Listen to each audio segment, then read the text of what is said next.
a thing that comes into it from having read the book a few times. You read the book a few times, and yeah, it's just like the resurrection of the Christ. For 20 years, Mel Gibson has guarded a secret that goes way beyond Hollywood. While we all focused on the physical pain in the Passion, Mel was quietly obsessed with something much older, the hidden archives of Ethiopia. Why would a man risk his career and a $200 million budget on forbidden books? Today, we reveal a Jesus hidden in the 81-book Ethiopian canon, a cosmic warrior who entered the abyss to battle the architects of our reality. But before we see what Mel found, we have to ask, why was Ethiopia the only nation allowed to keep these secrets? The Forbidden Library of the Highlands. Imagine a library so old that its books were written while the Roman Empire was still in its infancy. Books that tell a version of the Christ story that makes the modern Bible look like an abridged summary. To understand why Mel Gibson is betting his entire legacy on this, we have to travel somewhere the mainstream media rarely goes. We're heading to the northern highlands of Ethiopia, a place where the air is thin, the mountains look like jagged teeth, and the churches aren't built on the ground. They're carved directly into the heart of the rock. For over 1,500 years, the Ethiopian Orthodox Tewahedo Church has lived in a state of spiritual isolation. While the rest of the Christian world was busy having councils, fighting over translations, and, let's be honest, editing the text to suit the politics of the day, Ethiopia was essentially a time capsule. Because they were tucked away in these nearly inaccessible mountain fortresses, their scriptures remained untouched by the correction pens of European emperors. Now, here is the first receipt you can flex in your group chats. If you pick up a standard Bible in the US or UK today, you'll find 66 books. But in Ethiopia, their Bible has 81. That's 15 extra books that the Western world either lost, forgot, or intentionally threw away. Have you ever wondered why certain books were voted out of your Bible? Who was doing the voting, and what exactly were they so afraid of? When you ask a scholar why the West has 66 books, they'll point you toward the Council of Nicaea or various reformations where experts decided what was inspired and what was distracting. But the people in the Ethiopian highlands didn't get the memo. They kept everything. They kept the Book of Enoch, the Book of Jubilees, and the Maccabean. To them, these weren't extra or optional stories. They were the missing pieces of a cosmic puzzle. If you think this is just a local legend, wait until you hear about the Garima Gospels. For centuries, people thought these were just beautiful old books. But recently, carbon dating proved they were created between 330 and 650 AD. That makes them some of the oldest illustrated Christian manuscripts on the entire planet. We're talking about books that have survived fires, invasions, and the literal passage of millennia, sitting right there in a monastery that you can only reach by climbing a goat hair rope up a 60-foot cliff. This isn't just about old paper, it's about the vibe of the story. In the Western version of the New Testament, we see a lot of the shepherd Jesus, the teacher, the healer, the man of peace. And while that's all there, the Ethiopian version, through the Kebra Nagast, the glory of kings, reveals a lineage that links directly to King Solomon and the Ark of the Covenant. It paints a picture of a faith that is much more ancient, much more mystical, and significantly more intense than the Sunday school version most of us grew up with. What if the version of Jesus we've been taught was carefully curated by kings and committees, while the original source code was left untouched in the mountains of Africa? Think about that for a second. If you wanted to hide a secret from the entire world, you wouldn't put it in a safe. You'd put it at the top of a mountain in a language few people speak. Mel Gibson knows this. He spent the last 2 decades realizing that to tell the story of the resurrection, he couldn't just look at the 66 books we have here. He had to look at the director's cut preserved in Ethiopia. In these highlands, the sight of Jesus that emerges isn't just a man who died for sins. He's a figure that moves through different dimensions, battles spiritual entities, and holds the keys to a reality we've been told doesn't exist. It's a narrative that is heavy on the supernatural and light on the shiny Instagram filter religion we see today. It's raw, it's ancient, and it's unapologetically dark. So why did the mainstream skip this? Why do we hear so much about the Dead Sea Scrolls but almost nothing about the Ethiopian highlands? Maybe it's because the truths found here are a little too outside the box for a clean, shop logo version of Christianity. One of those forbidden books holds the blueprint for Mel Gibson's new film. Do you know the name of the man who walked with God and saw the end of the world? I'm talking about a figure so mysterious that even the Bible says he never truly died. And in the next segment, we're going to find out why his lost book is the exact reason Mel Gibson is calling his new movie a theological acid trip. Ready to dive into the mind of Enoch? The Enoch connection and the acid trip. The name is Enoch. And according to Mel Gibson, the story of what happened next is nothing short of a theological acid trip that will shatter everything you think you know about the resurrection. When Mel first started talking about his sequel to The Passion, he didn't just say he was making a movie about a man coming out of a tomb. He described the project as a vast theological experience that goes beyond a simple linear story. He mentioned that one version of the script is so deep and so focused on other realms that it feels like stepping into a different dimension entirely. This isn't just Mel being eccentric, because he's actually tapping into the very same director's cut we were just talking about in the Ethiopian highlands.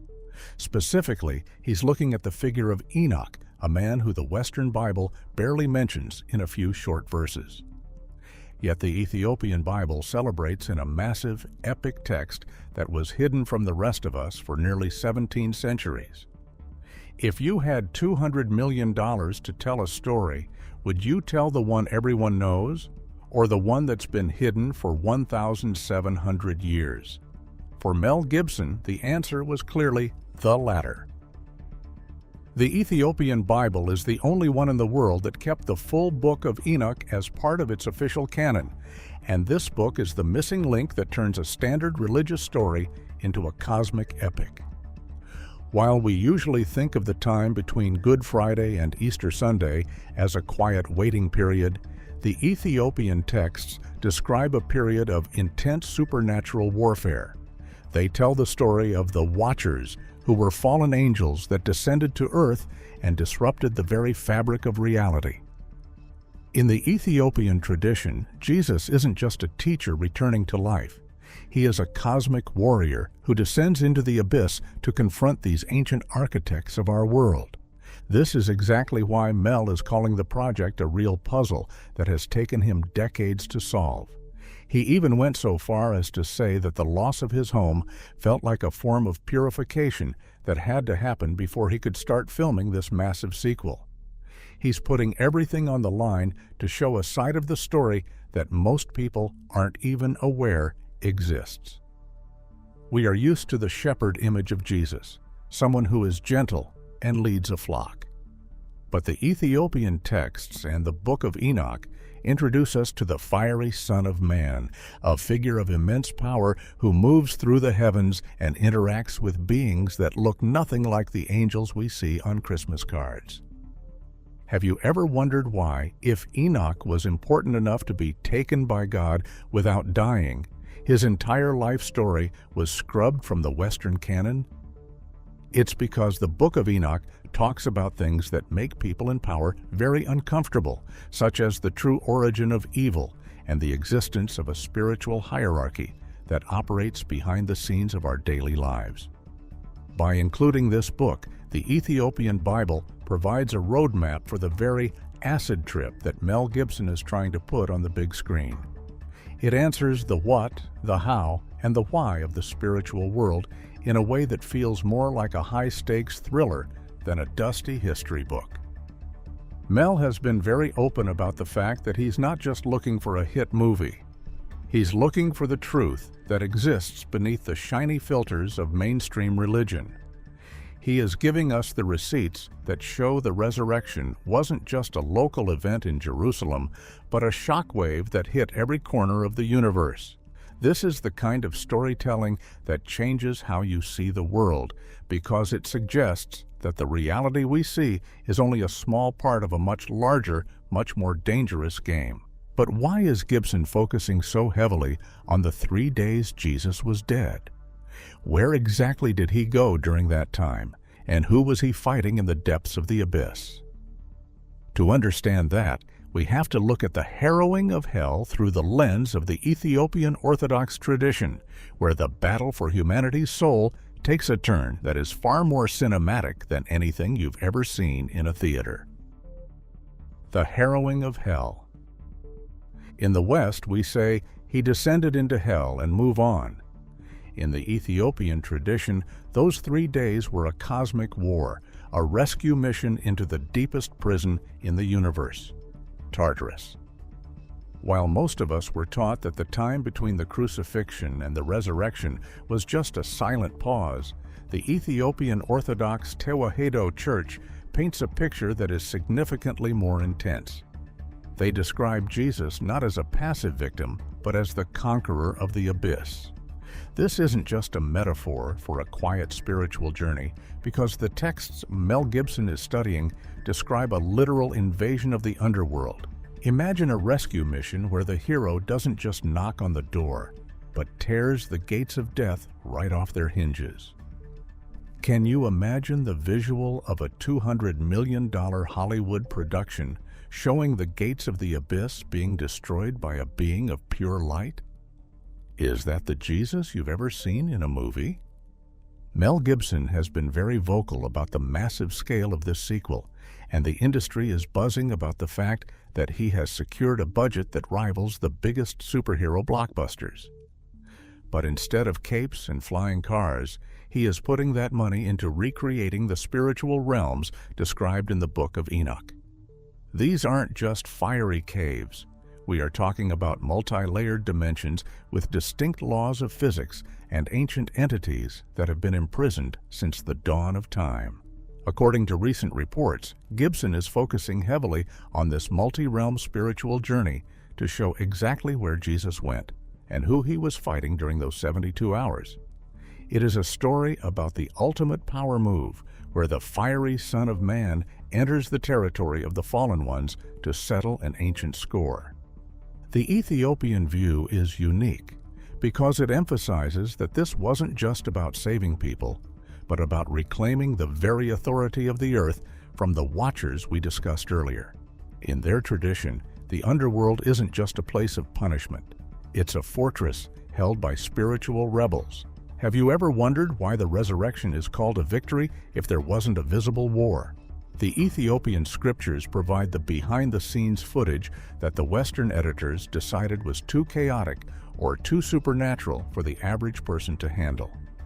They describe a moment where the light of the divine floods the darkest pits of Tartarus, causing the foundations of the abyss to shake. This high-intensity narrative is exactly what makes this project so controversial and yet so fascinating. Gibson is essentially using his massive platform to show that the resurrection was the climax of a cosmic war that had been brewing for millennia. It explains the why behind the intense spiritual atmosphere that surrounded the events of the first movie. It's not just a religious story because it's an exposé on the mechanics of the universe that the shiny filters of modern theology often try to simplify. If you've ever felt like the standard version of this story was missing its most exciting chapters, the Ethiopian Bible has been holding those receipts for over 1,500 years. The battle in the abyss was the ultimate show of force, proving that no lock is strong enough to keep the light out when the conqueror arrives. This is the kind of cinematic storytelling that moves beyond traditional religion and into the territory of a hidden reality level. It challenges the idea that we are just living in a physical world and suggests that there are depths to our existence that we are only beginning to understand. Mel Gibson is betting that audiences are hungry for this raw, unedited version of the story that doesn't shy away from the supernatural or the strange. But there's a darker reason these books were removed from your Bible, and it has nothing to do with the war in the abyss. It actually has to do with our very blood and a genetic debt that only a cosmic warrior could pay.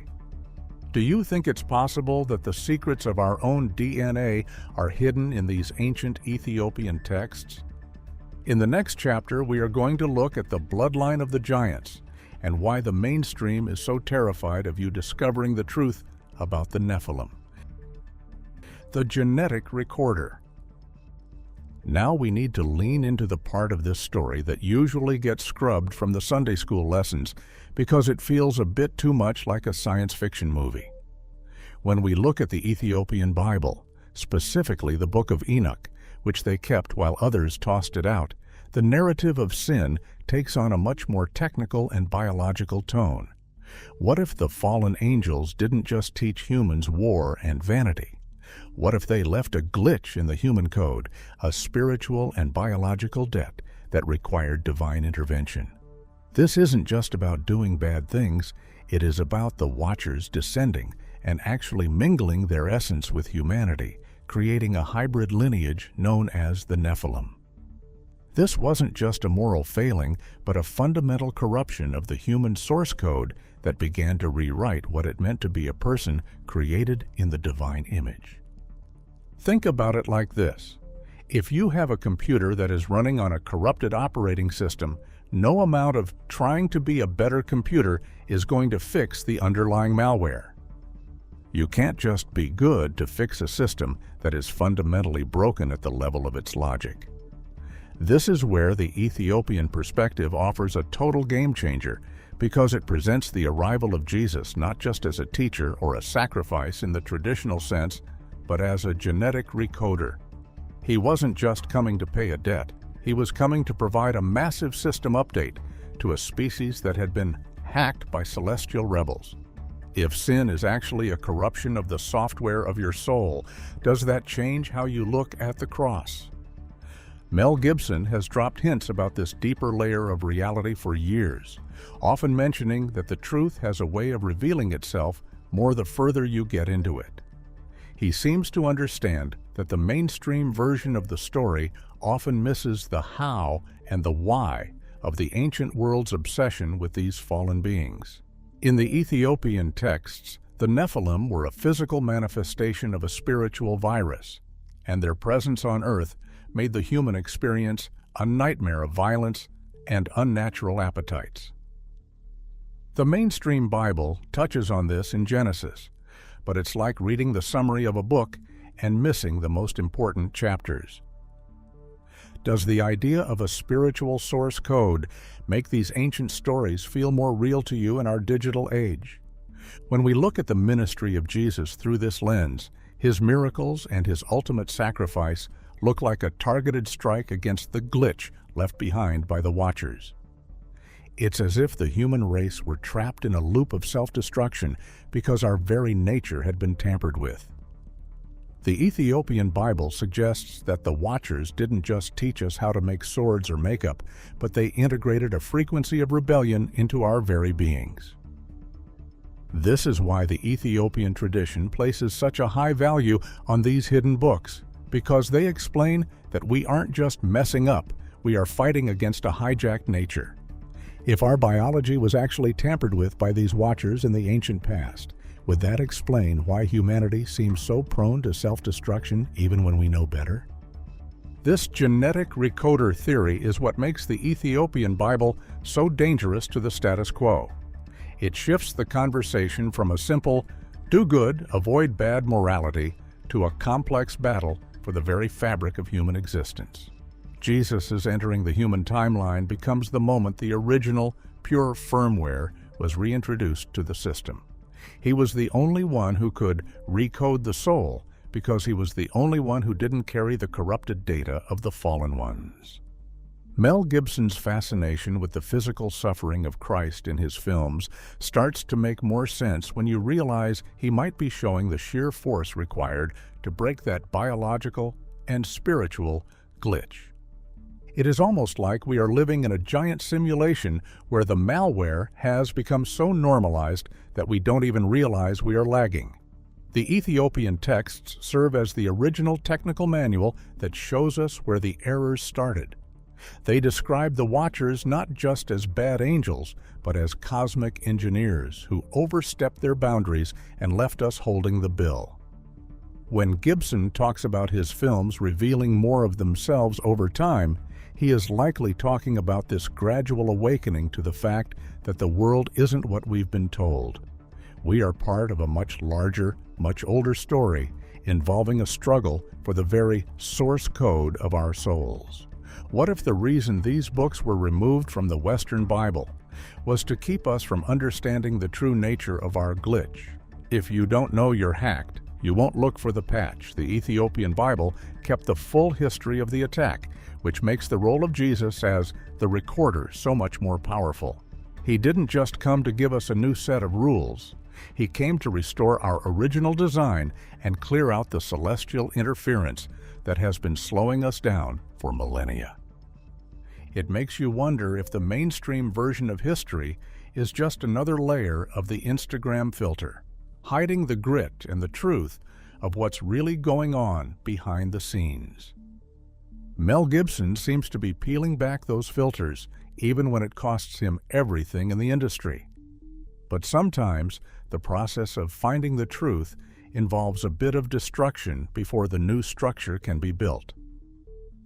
Mel Gibson recently lost his home to a fire, and he called it a purification. Is he preparing himself for the most dangerous message of his life?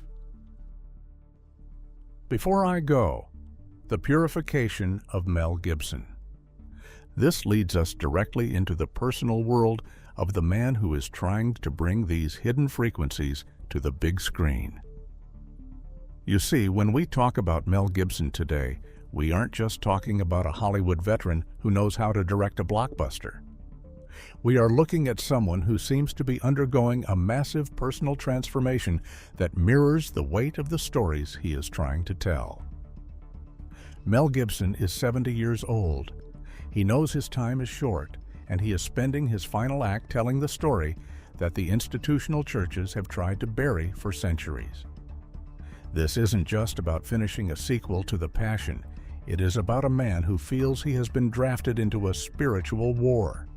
If you were in his shoes and you felt like you had the key to a truth that could shake the foundations of history, would you keep it to yourself, or would you risk everything to shout it from the rooftops? Gibson recently sat down for an interview with Raymond Arroyo, and the tone was noticeably different from his usual promotional tours. He spoke about the stripping away of things, a process that sounds more like a monastic retreat than a Hollywood career. During this conversation, he discussed the loss of his home in a devastating fire, but instead of mourning the property value or the memories, he called it a purification.